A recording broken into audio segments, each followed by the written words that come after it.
로마에 가면, 저도 가본 적은 없지만 로마 연합 감리교회라는 교회가 있습니다. 유튜브를 들어가 보시면 그 교회 특징이 뭐냐면, 우리나라의 성악을 전공하는 사람들이 유학을 그리 가지 않습니까? 그 찬양대가 다 성악 전공자입니다. 듣고 있으면 여기가 천국인가? 이런 생각을 할 정도가 있어요. 제가 방금 뒤에서 눈을 감고 조용히 우리 찬양단의 찬양대 찬양을 듣는데 로마에 온 줄 알았어요. 할렐루야. 하나님께서 또 우리 사명자들을 부르셔서 또 하나님께서 영광 받으시려고 또 찬양대를 세우신 줄 믿고, 또 우리에게 모든 찬양대 찬양단을 통해서 더 하나님께 기쁨이 되는 그런 귀한 찬양의 제사가 올려질 수 있기를 간절히 소망합니다. 우리 좌우합전 한번 인사하겠습니다. 참 잘 오셨습니다. 네, 아멘. 참 잘 오셨습니다. 오늘 또 참 잘 왔다, 이런 귀한 마음으로 또 우리가 돌아갈 수 있도록 하나님이 우리를 만져주시고 또 하나님의 은혜가 충만한 귀한 시간 되기를 간절히 소망합니다. 오늘 히브리서 13장 7절로 9절 말씀을 읽으셨는데요, 이 말씀을 읽을 때마다, 특별히 이제 8절 말씀을 읽을 때마다 우리에게 떠오르는 찬송이 있습니다. 아마 찬송가 135장 어저께나 오늘이나, 이 찬양 여러분 잘 아실 것입니다. 이 135장의 어저께나 오늘이나 이 찬양은 예수 그리스도의 영원성에 대해서 우리에게 소개하는 그런 찬양입니다. 이 찬양을 작사하신 분이 심슨이라는 목사님이신데요, 이분이 뉴욕 빈민가에서 전도를 하다가 1890년에 하나님의 감동을 받고 이 찬양을 작사했다고 합니다.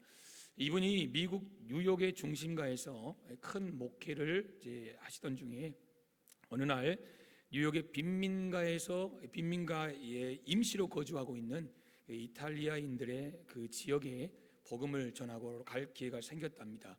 근데 복음을 전하는데 이 초대교회 역사 같은, 베드로가 선포할 때 엄청난 3,000명, 5,000명 막 이렇게 하나님 앞에 회개하고 돌아왔잖아요.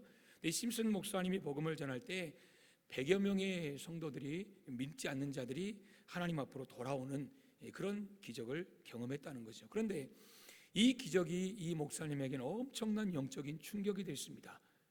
이 충격이 이분의 삶의 이 새로운 목표를 만들어냈다는 거죠. 두 가지를 놓고 그때부터 기도하기 시작했습니다. 하나님, 내가 지금까지 섬기고 있는 이 목회지에서, 이 교회에서 지금 하나님이 주신 사명 붙들고 열심히 목회를 해왔는데 이곳에서 계속 목회를 할까요? 아니면 이 목회를 이제 떠나서 정말 빈민촌에 들어가서 소외된 자와 함께 고락을 같이 할까요? 이 체험이 이분에게는 엄청난 영향을 준 거죠. 그래서 그날부터 이 결단 앞에, 하나님 앞에 고뇌하며 기도합니다. 하나님, 어떻게 할까요? 여러분, 그런데 하나님께서 이 목사님이 기도할수록 오늘 이 찬송가 135장의 고백처럼 어저께를 생각나게 하시더라는 거예요. 그러니까 지난 날을 생각하게 하시더라는 거예요. 지난 날 자신이 질병으로 고생했던 그 시절을, 그러나 하나님의 베풀어 주신 은혜로 여기까지 온 것을 하나님이 그렇게 막 묵상케 하시더라는 거예요. 그리고 오늘 지금도 역사하시는 그 하나님의 능력, 그 은혜를 계속해서 마음에 부어주시더라는 거예요. 그 어저께 은혜와 그 오늘의 은혜와, 그리고 하나님 앞에서 이제 영원히 하나님이 내게 주실 그 새로운 은혜를 기억하면서 이분이 새로운 결단을 하게 되었다는 거죠. 그러면서 이 찬송가 135장 이 말씀에 사로잡혀서 예수 그리스도는 어제나 오늘이나 영원토록 동일하십니다, 이 찬양의 가사를 하나님 앞에 올려드렸다라는 거죠.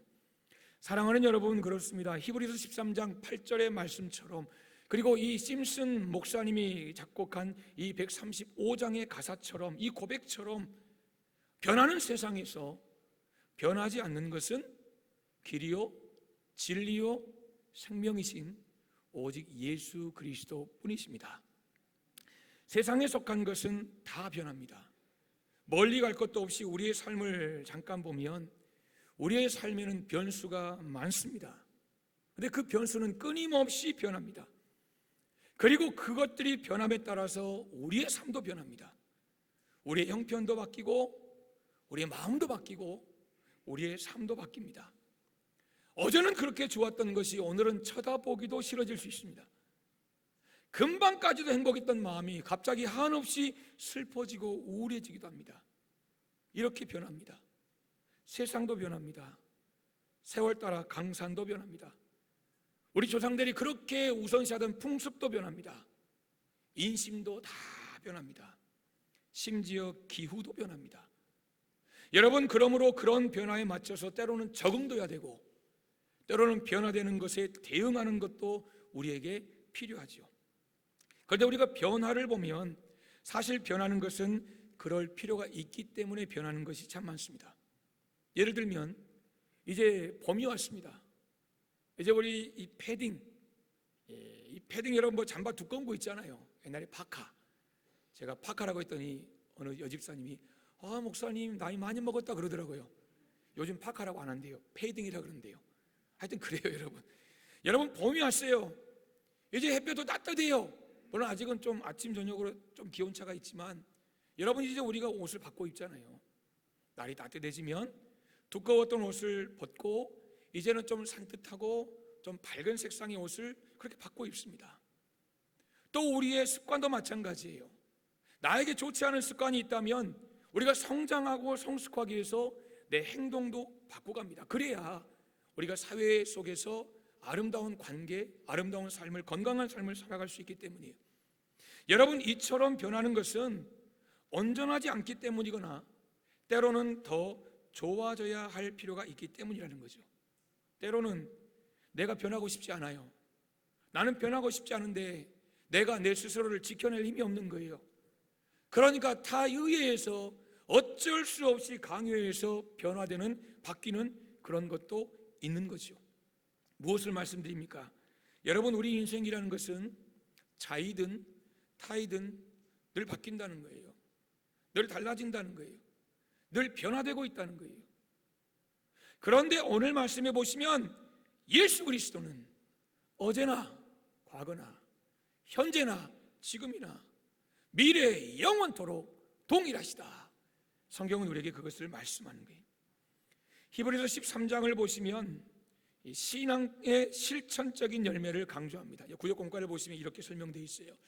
1절로 3절 보시면 사회생활, 4절에서 6절은 개인생활, 7절에서 9절은 신앙생활에 대해서 고면한 이런 내용인데요. 특별히 오늘 함께 읽으신 본문은 우리가 이 땅을 살아가면서 신뢰하고 따를 수 있는 믿음의 중요한 표시가 뭐냐, 우리가 신뢰하고 따를 수 있는 그 중요한 믿음의 표시가 뭐냐, 다른 거 아니에요.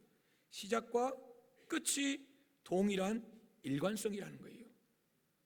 시작과 끝이 같은 거예요.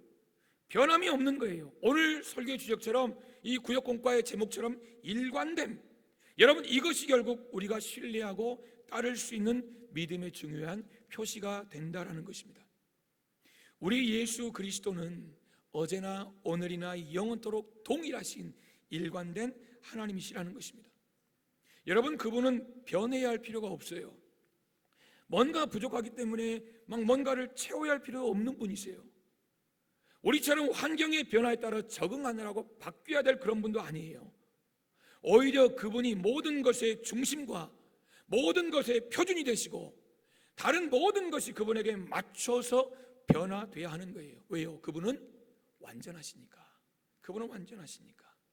그런데 여러분, 예수 그리스도는 변치 않으신다. 오늘 7절, 8절, 9절 보시면 8절에 갑자기 예수 그리스도는 변치 않으시는 분이시다, 이런 구절을 갑자기 탁 집어넣었습니다. 오늘 8절에 예수 그리스도는 변치 않은 분이라는 선언을 왜 갑자기 오늘 8절에 집어넣었느냐, 이것은 이 8절이 이 앞절 7절과 뒷절 여러분 이 9절의 연결고리가 때문이에요. 그러니까 7절과 9절을 딱 붙잡고 있는 구절이 바로 이 8절이라는 거예요. 7절을 보시면 하나님의 말씀을 성도들에게 전해주고 또 믿음을 따라 삶으로 이 믿음의 본이 되었던 그런 인도자들, 그러니까 믿음의 선배들, 믿음의 아름다운 저 복음의 전달자들을 본받으라, 이렇게 성경은 말씀을 합니다. 그들이 어떤 사람입니까? 어떤 환난에도 굴복하지 않고 끝까지 믿음을 지키는 그런 사람들이에요. 그러니까 죽음 앞에서도 변질되지 않고 지금 자신이 선포한 생명의 말씀대로 처음부터 끝까지 일관성 있는 삶을 살아온 믿음의 사람들을 오늘 7절은 소개하는 거예요. 그런데 그들이 처음부터 끝까지 일관성 있는 믿음으로 살아올 수 있었던 그 중심, 즉 믿음의 핵심이 뭐냐? 바로 예수 그리스도라는 거예요. 이게 8절로 연결이 되는 거예요. 예수 그리스도 안에서 그들은 의롭다 인정받았고, 예수 그리스도 안에서 구원받았고, 예수 그리스도 안에서 처음부터 끝까지 일관성 있게 믿음의 삶을 살다 이 땅을 떠났다는 거예요. 그런데 보세요, 9절을 보시면 여러 가지 다른 교훈에 끌리지 말라 이렇게 이야기합니다. 세상이 어지럽고 사는 것이 힘들어지면 예수 그리스도의 자녀된 우리 성도들도 유혹을 받습니다. 때로는 잘못 길로 인도됩니다. 우리를 유혹하는 각종 거짓된 교훈들이 세상에는 판을 칩니다. 여러분, 지금도 그렇잖아요. 지금도 그래요. 우리가 새벽마다 짧지만 무슬림 위한 30일 기도하고 있잖아요. 우상을 섬기고 잘못된 것에 빠져서 여러분 허우적거리는 여러분 그런 모습들, 이 시대에 풍성하다는 거, 넘친다는 거예요. 여러분, 때로는요 세상이 변했으니 그 변화에 적응해서 우리의 믿음도 수정되어야 할 것처럼 그렇게 몰아갑니다. 세상이 바뀌었다는 거예요. 2000년 전에 예수님이 복음을 시대하던, 전파하던, 선포하시던 그 시대가 아니라는 거예요. 그러니까 너무 그렇게 빡빡하게 하지 말라는 거예요. 너무 그렇게 말씀 들이밀고 그렇게 하지 말라는 거예요. 좀 융통성 좀 있게 세상의 흐름에 조금 좀 적응해서 여러분 교회 안에서 이런 이야기를 들으신 적이 있으실 거예요. 즉 우리의 믿음도 조금 수정되고 달라지고 변화될 필요가 있지 않냐, 이렇게 말씀하시는 분도 있다라는 거예요. 그런데 만일 세상의 그 변화에 따라서 우리가 섬기는 하나님도 변하신다면 하나님의 명령도 변할 수 있을 것입니다. 그렇죠? 세상이 바뀌고 세대가 바뀌고 시대가 달라지면서 하나님도 그 시대에 맞게 막 변화된다면, 그러니까 어제 하나님이 오늘의 하나님이 아닌 거예요. 달라진다라면 오늘의 하나님이 또 내일 하나님이 또 다른 거예요. 달라진다라면 성경에서 하나님 말씀하신 하나님의 명령도 변할 수 있을 것입니다. 여러분, 그런데 중요한 건 세상의 변화에 따라 하나님이 변하실까요? 시대가 달라졌다고 하나님이 변하실까요? 아닙니다.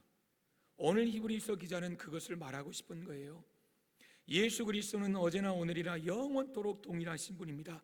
하나님은 영원하신 하나님이세요. 영원부터 영원까지 계시는 분이세요. 성경을 보시면 하루가 1000년 같고 그랬어요. 1000년이 하루 같은 그 하나님이 이 땅에 잠깐 그 시간 속에서 일어나는 그 수많은 변화에 따라 이렇게 했다가 저렇게 했다가 이런 식으로 변하는 하나님 될 수 없다는 것입니다. 과거의 믿음을 지키느라 목숨도 아끼지 않았던 분들이 섬기던 여러분 아브라함 시대, 그 이전의 시대, 우리 믿음의 선배들 쭉 우리가 훑을 수 있잖아요. 오늘 성경 여러분 히브리서 기자의 이 시대에 초대교회 시대 때 고통을 당했던 그 성도들, 목숨을 아끼지 않았던 분들이 섬기던 그 동일한 예수 그리스도를 오늘 이 시대도 우리가 똑같이 동일하게 섬기는데 세상이 바뀌고 정권이 바뀌고 지도자가 바뀌었다고 해서 그리스도에 대한 믿음도 변할 수 있는 것이 절대 아니라는 것을 오늘 히브리서 기자는 우리에게 말씀하는 거예요. 여러분, 물론 시대에 따라 우리의 믿음 생활에 관련 것들이 달라질 수는 있습니다. 예를 들면 이런 거예요. 전라북도 김제에 가면 금산교회라는 교회가 있습니다. 몇 년 전에 우리 당일 수련회 갈 때 저희 장로님들과 함께 방문을 했는데요, 이 교회가 유명한 교회인데 몇 가지 유명하게 된 좋은 아름다운 이야기들이 있습니다.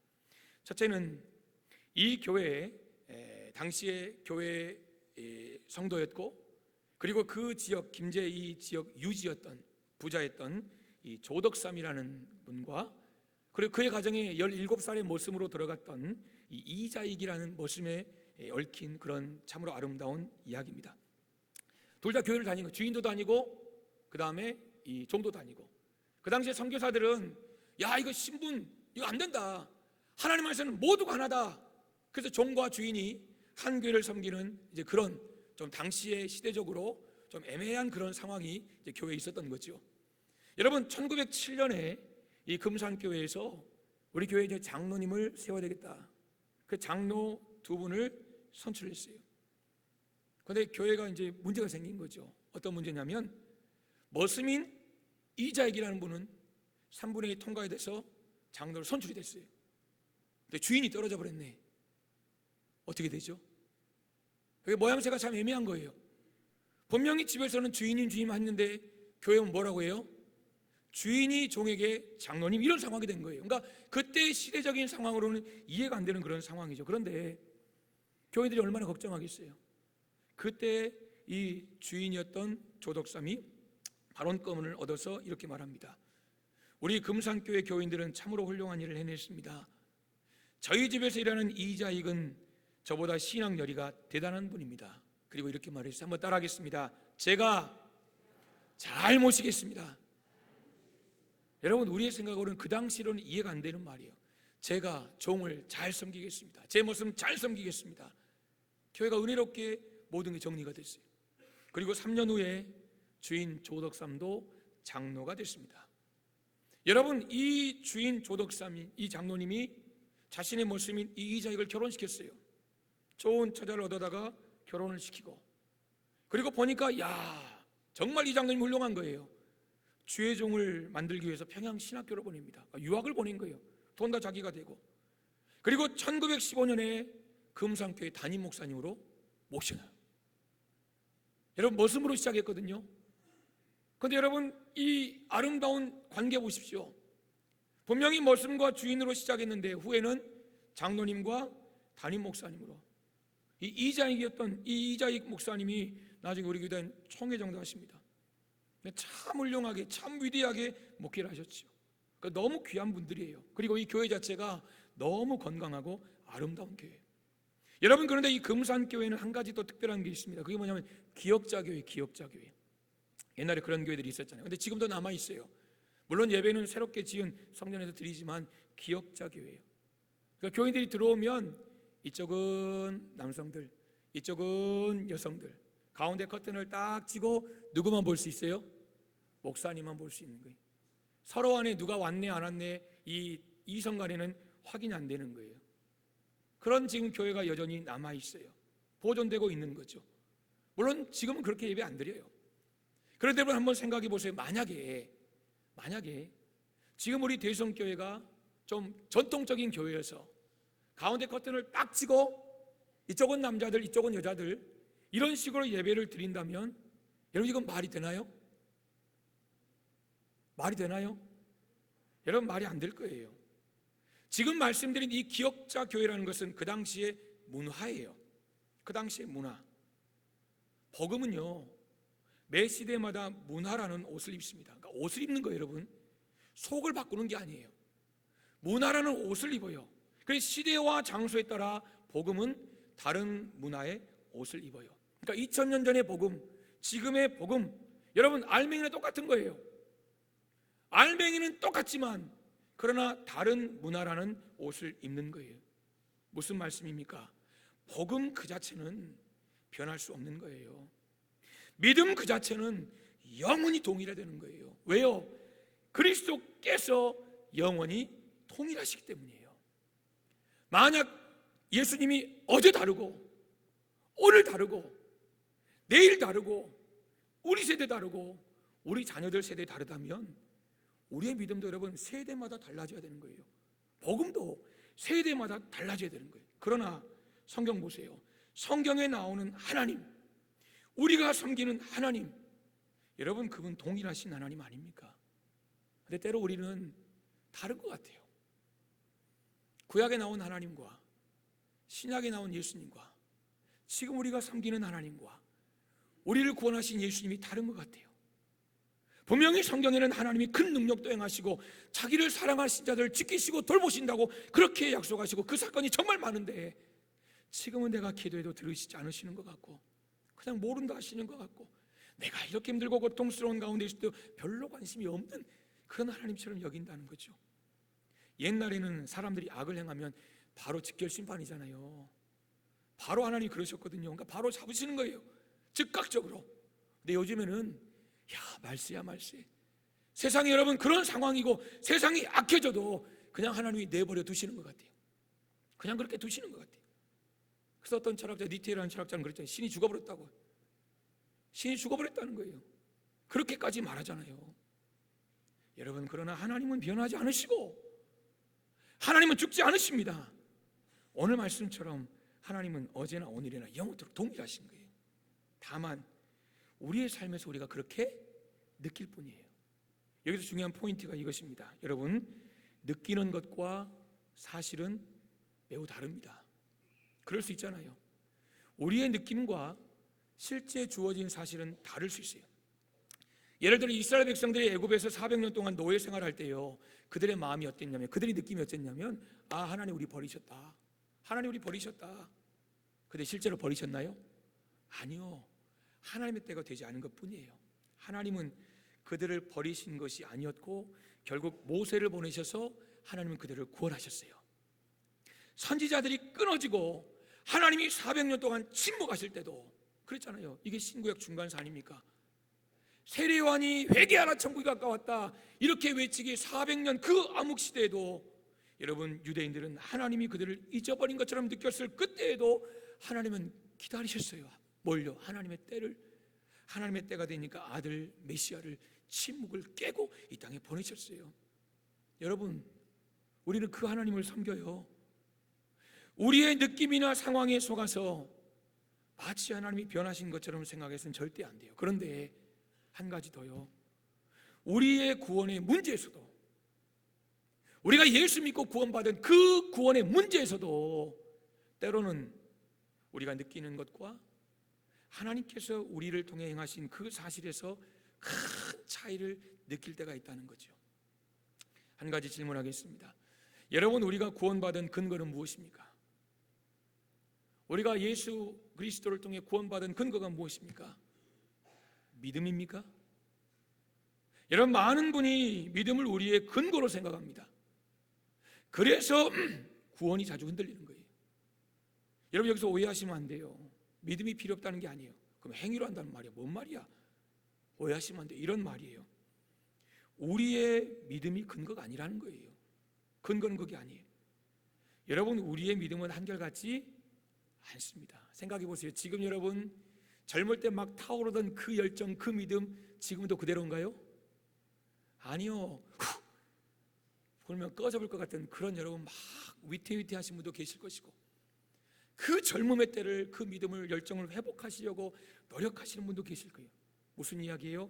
그때 그 믿음이 지금 나에게는 없는 분들이 많다는 거예요. 여러분, 우리의 믿음은 한결같지 않아요. 내가 은혜 충만하고 내가 믿음 충만하면요, 야, 하나님 영광을 위해서 내 목숨도 바칠 것처럼, 마치 베드로처럼 그러잖아요. 교회를 위해서 내가 생명 바치겠습니다 이렇게 말도 하지만, 내가 때로는 은혜 못 받고, 때로는 내가 여러분 뭔가 막 불안해질 때가, 믿음이 내 안에서 한결같지 못하고 좀 이렇게 다운될 때, 여러분 그때는 어떻습니까? 그때는 구원에도 희미해지는 거예요. 내가 진짜 구원 받았나? 내가 진짜 구원 받았나? 여러분, 이것은 우리의 구원을 우리의 믿음에 있다고 생각하기 때문이에요. 믿음이 아니에요. 우리의 구원의 근거는 분명히 하나님 앞에 예수 그리스도를 구주로 고백하고 우리의 죄를 회개하는 그 믿음이 분명히 필요하지만, 그게 첫 번째가 아니라, 그게 전제가 아니라는 거예요. 가장 중요한 우리 구원의 근거는 주님의 은혜입니다. 너희가 그 은혜로 말미암아 구원을 얻었으니 그랬잖아요. 그 은혜가 먼저인 거예요. 그리고 그 은혜 안에서 우리의 믿음이 하나님 앞에 드려지는 거예요. 즉 주님의 존재예요. 그 자체예요. 그렇기 때문에 그 구원은 절대적인 거예요. 흔들리지 않은 거예요. 사탄은 끊임없이 우리의 환경과 상황과 우리의 감정, 느낌 가지고 막 흔들어대는 거예요. 내가 구원 받았나? 내가 구원이 확실한가? 하나님 정말 날 사랑하시는가?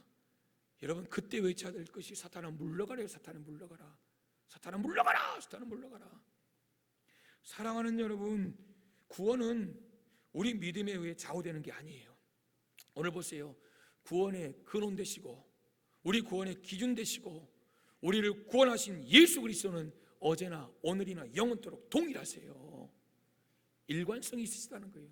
오늘은 구원했다가 내일은 미운이가 버려버렸다가 그 다음 또 예쁜이가 또 구원했다가, 이런 분이 절대 아니라는 것입니다. 구원은 저와 여러분의 믿음에 좌우되는 게 아니에요. 예수 그리스도는 어제나 오늘이나 영원토록 동일하시니라. 이게 우리의 구원의 근거입니다. 여러분, 그래서 내 구원은 영원한 거예요. 내 불신과 내 회의와는 상관이 없는 거예요. 주님의 은혜가 우리 구원의 절대적이고 유일한 근거이고, 그래서 한 번 구원은 영원한 구원이에요. 여러분, 흔들리지 마시기를 주님의 이름으로 축복합니다. 그렇다면 구체적으로 무엇이 동일한데요? 무엇이 일관된데요?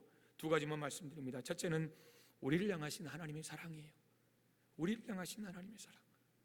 요한복음 13장 1절 보세요. 세상에 있는 자기 사람을 사랑하시되 끝까지 사랑하시니라. 예수님이 이제 떠나시기 직전에 제자들과 함께 계시면서 자기 사람을 끝까지 사랑하셨다는 거예요. 여기서 끝이란 다른 거 아닙니다.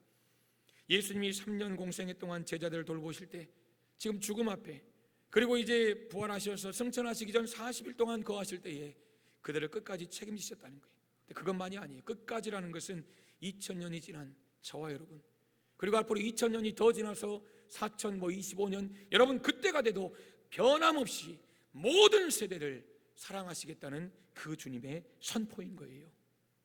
인류를 향한 하나님의 사랑은요, 여러분 모든 시대에 모든 세대에 동일합니다. 그러므로 이 동일하시고 우리를 사랑하시고 우리의 자녀들을 변함없이 사랑하시는 그 일관된 변함없는 그 주님의 사랑 앞에 여러분, 우리도 변질되지 않는 변함없는 여러분 그런 사랑을 드려야 되지 않겠습니까? 하나님의 사랑, 우리를 향하신 예수 그리스도의 십자가의 사랑은 영원하십니다. 두 번째, 주님의 약속, 그 말씀이 동일하십니다. 여러분, 기독교는요 말씀의 종교예요. 왜요? 하나님이 말씀으로 천지를 창조하셨어요. 그리고 말씀으로 계약하셨어요. 그리고 말씀으로 모든 것을 다 계시해 주셨습니다. 성경을 보시면 세상 모든 것은 다 바뀌지만 유일하게 한 가지 불변하는 게 있어요. 그게 뭐냐? 하나님의 말씀이에요. 오늘 9절 보시면 여러 가지 다른 교훈, 즉 철학이나 사상이나 다른 종교에 끌리지 마라 그랬어요. 왜요? 왜냐하면 다른 모든 교훈은 절대 영원하지 않기 때문입니다. 오늘 함께 읽진 않았지만 5절 하반절 보시면 하나님께서 우리에게 이런 약속을 주셨거든요. 그러니까 2000년 전에 그 당시에 히브리 기자가 이브리서를 쓸 때에 지금 성도들이 어려운 거예요. 핍박 중인 거예요. 고통 중에 있는 거예요.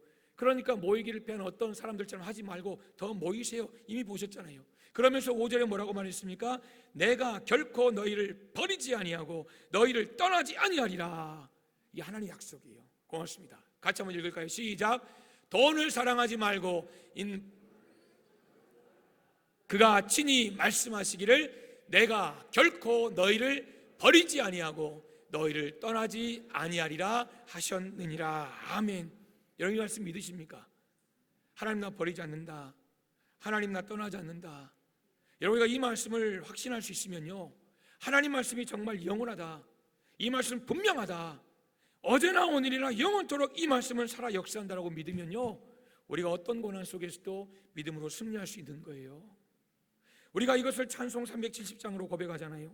주 안에 있는 나에게. 4절 한번, 우리 4절 띄워주세요.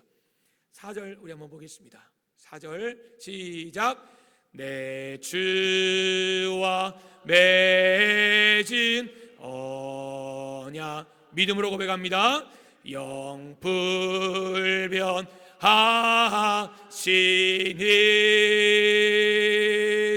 그 나라 가기까지는 늘 보호하.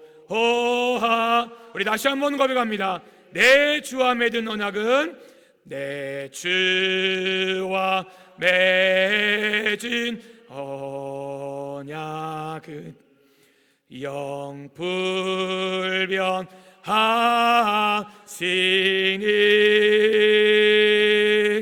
그 나라 가기까지는 늘 보호하시네.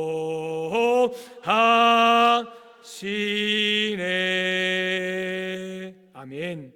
아멘이십니까? 아멘.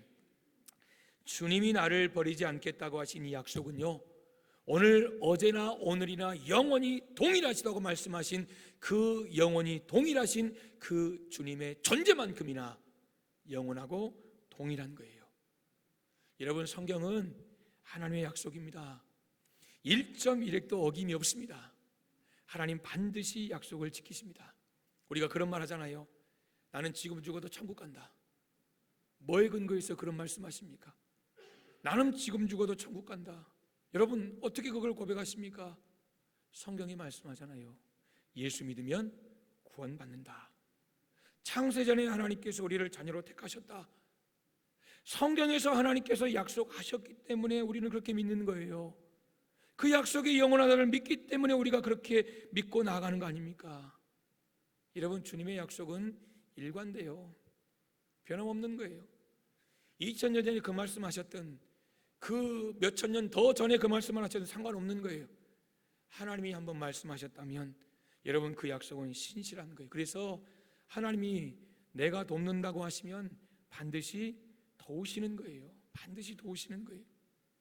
여러분, 그러므로 하나님 말씀의 신실함과 하나님 약속의 정말 일관됨, 이걸 믿고 나아가시기를 간절히 소망합니다.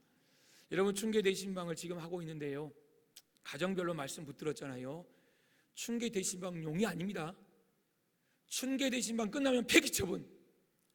내가 뭘 했더라? 이러시면 안 돼요. 제가 작년에는 그냥 제가 말씀을 준비해서 갔잖아요. 근데 죄송하지만 제가 이렇게 작년에 이렇게 스케줄 쫙 보고 이렇게 말씀 찬양을 다 이렇게 정리해 놓은 게 있는데, 그걸 보지 않으면요, 제가 여러분의 가정에 어떤 말씀을 전했는지 기억이 사실 죄송하지만 잘 안 나요. 축복의 말씀, 또 하나님의 도전의 말씀을 전했겠지요. 그런데 올해는요, 우리 김은시 집사님 가정부터 했거든요. 유다서 1장 20절에 있어요. 여러분, 한 가정 한 가정을 생각하면요, 그 말씀이 생각나요. 아, 내가 이 말씀 준비해서 전했지, 이 말씀 붙들고 기도했지. 여러분, 그 말씀을 딱 보는 순간, 아, 우리 성도님들 지금 가정의 기도 제목이 이거구나. 여러분, 말씀 붙들고 기도하는 거 그거 아니에요. 목사님 이것 갖고 기도해 주세요, 그거잖아요. 그러니까 여러분이 기도 제목을 말씀하지 않으셔도, 아, 왜 이 말씀을 붙들고 살아갈까? 여러분, 왜 이 말씀 붙들고 올 한 해 하나님 앞에 믿음으로 나아가기를 소망할까? 여러분, 그게 기도 제목이더라고요. 올 한 해 여러분 말씀 붙들고 기도하세요. 춘계 대신방용이 절대 아니에요. 자주 말씀드리지만 우리가 처음에 말씀을 붙잡거든요. 이렇게 말씀을 붙잡아요. 하나님 어렵고 힘드니까 말씀 붙잡아요. 그런데 말씀 붙잡고 가다 보면 이 말씀이 나를 확 붙잡고 가는 거예요. 내가 말씀에 끌려가는 거예요. 그러니까 사는 거예요. 그러니까 말씀 붙들고 살아가는 사람은 살 수밖에 없어요. 왜요? 살아있는 하나님 말씀이 그 사람을 붙잡고 가는데 어떻게 죽어요? 안 그렇습니까? 여러분, 그러므로 우리가 정말 하나님 안에서 말씀들이 많지만 간절히 소망하기는, 여러분, 춘계 대신방을 준비하면서 여러분 각자에게 하나님이 주신 그 말씀, 가정해 주신 말씀들 여러분 붙잡고 올 한 해 기도하시기를 소망합니다. 몸부림치시기를 소망합니다. 그 말씀대로 하나님이 이루어 주실 줄 믿습니다. 그리고 내년은 말씀 바꿔야죠. 할렐루야, 아멘 아닙니까? 하나님 말씀은 일관됩니다. 말씀을 맺도록 하겠습니다. 여러분, 우리는 하루가 다르게 변하는 세상을 살아갑니다. 변한다는 것은 온전하지 않다는 거예요. 바뀐다는 것은 그게 뭔가 불완전했다는 거예요. 유한했다는 거예요. 따라서 우리가 변하는 세상을 쫓아가는 삶은 마치 변덕쟁이를 상대하는 것 같은 거예요. 여러분, 그럴 때 있잖아요. 저 사람 모르겠어. 저 사람 여러분 막 올라갔다 내려갔다 올라갔다 내려갔다. 여러분, 그럴 때 있잖아요. 마치 여러분 우리가 변하는 세상을 쫓아가는 것은 변덕쟁이를 상대하는 것처럼 피곤할 수밖에 없는 거예요. 반면에 예수 그리스도는 어제나 오늘이나 영원토록 동일하시고, 예수 그리스도의 살아계심과 대속의 은총과 그분의 말씀과 능력과 우리를 향한 사랑이 어제나 오늘이나 영원토록 동일하다는 것을 여러분 오늘 말씀 속에 우리가 기억할 수 있기를 소망합니다. 올해 우리가 하나님의 성품을 주제로 함께 말씀을 나누는데요, 여러분 오늘 일관됨, 우리를 향하신 그 하나님의 사랑, 우리에게 주신 그 하나님의 말씀이 쭉 일관되다는 것은 하나님 그분이 일관되라는 거예요. 그 하나님 성품이에요. 제가 이번 한 주간 동안 일관됨, 도대체 이거 가지고 어떻게 적용할까? 여러분, 사실은 설교 준비하면서 그걸 먼저 찾거든요. 왜냐하면 말씀을 그냥 읽고 묵상하는 건 사실 크게 의미가 없어요. 하나님 이 말씀을 나를 어떻게 변화시키실 겁니까? 하나님 이 말씀이 어떻게 나를 새롭게 하실 겁니까? 말씀 앞에 나는 도대체 뭘 쳐서 복종해야 됩니까? 여러분, 이게 말씀을 읽는 이유 아닙니까? 그 하나님 성품을 닮아가는 거예요. 기도하면서 하나님 문득 여러분 새벽에 기도하는데 그 마음을 쓰셨어요. 이게 뭐냐면, 하나님, 지금도 이제 기도하는 제목인데, 하나님, 우리 대성교회 모든 성도들이 제 딸처럼 보이게 해주세요. 제 딸처럼 보이게 해주세요. 여러분, 이 기도 제목이에요. 그러니까 하나님, 나의 시선이, 하나님, 내가 상대하는 모든 사람들을 바라보는 나의 이 눈빛이 정말 하나님 제 딸 보는 것처럼 보게 해주세요. 여러분 행복해요. 여러분 행복하시죠? 여러분 손자 손녀 없어도요, 아들 딸만 봐도 행복한 거예요. 누가 그러더라고요. 손자 손녀 없으면 인생을 논하지 말라고 그런 이야기 하시더라고요. 근데 아니에요. 여러분 아니에요. 손자 손녀까지 안 가도 아들 딸만 보고 있어도 행복하더라고요. 누구 말대로 막 꿀이 뚝뚝뚝 떨어지는 거예요. 우리 김세현 집사님 서준이 보면 어때요? 그렇죠. 말하지 않아도 아는 거예요. 말하지 않아도. 여러분도 마찬가지 아닙니까? 자녀들 보면 여러분 그런 마음 있지 않습니까? 모든 성도들이 우리가 서로를 바라볼 때, 여러분 내 자녀를 바라보는 눈빛으로 본다고 생각해 보세요. 여러분 이건 뭐라고 표현해야 될까요? 일관성이라는 주제를 이번 한 주간 동안 우리의 관계에 적용하면 좋겠다는 생각을 해보게 됩니다. 여러분, 그게 천국 아닐까요? 천국이 뭐 다른 거 뭐 있어요? 물론 영원한 나라 하나님 나라에 이 땅과 비교할 수 없는 정말 어마어마한 곳이지만, 그럼 우리가 이 땅을 살아갈 때 천국, 여러분 별거 있습니까? 정말 우리가 내 사랑하는 자녀들을 바라보는 그 눈빛으로 서로를 볼 수만 있다면 여러분 얼마나 행복할까요? 얼마나 행복할까요? 여러분, 제가 제 자녀를, 딸을, 아들은 지금 잘못 보니까 여러분 딸을 바라보는 눈빛으로 여러분을 보도록 노력하겠습니다. 혹시 그 눈빛이 안 보여지면 여러분 저를 한 대 팍 치시든가 아니면 저에게 질타하시든가, 왜 목사님 저에게는 그 눈빛이 없습니까? 여러분 이야기해 주십시오. 여러분 이번 한 주간 동안 정말 우리가 그렇게 살아갈 수 있기를 소망합니다. 어렵죠. 어떻게 그럴 수 있겠습니까? 그러니까 기도하는 거 아니겠습니까? 그러니까 하나님께서 우리에게 예수라고 주신 거 아니겠습니까? 그런데 이게 하나님의 성품이다라는 거예요. 하나님이 지금 우리를 그렇게 다 보고 계신다는 거예요. 좀 부족해도, 좀 내 마음에 좀 안 든 일을 해도 하나님 그렇게 보고 계시는 거예요. 하나님과의 관계 속에서 일관성이 있는 믿음이 될 수 있기를 소망합니다. 식으면 안 돼요. 변질되면 안 돼요. 신앙이 퇴보되면 안 돼요. 여러분 우리의 관계 속에서 여러분 그런 삶이 있기를 소망합니다. 그리고 하나님께서 저와 여러분에게 맡겨주신 모든 일들 있잖아요. 학업, 직업, 그리고 교회 안에서 직분, 사명, 여러분 절대 퇴보되지 않고 절대 물러서지 않고 늘 일관성 있게 하나님을 향해 전진해가는 거룩한 우리 성도님들 다 되시기를 주님의 이름으로 축복합니다. 아멘. 기도하겠습니다.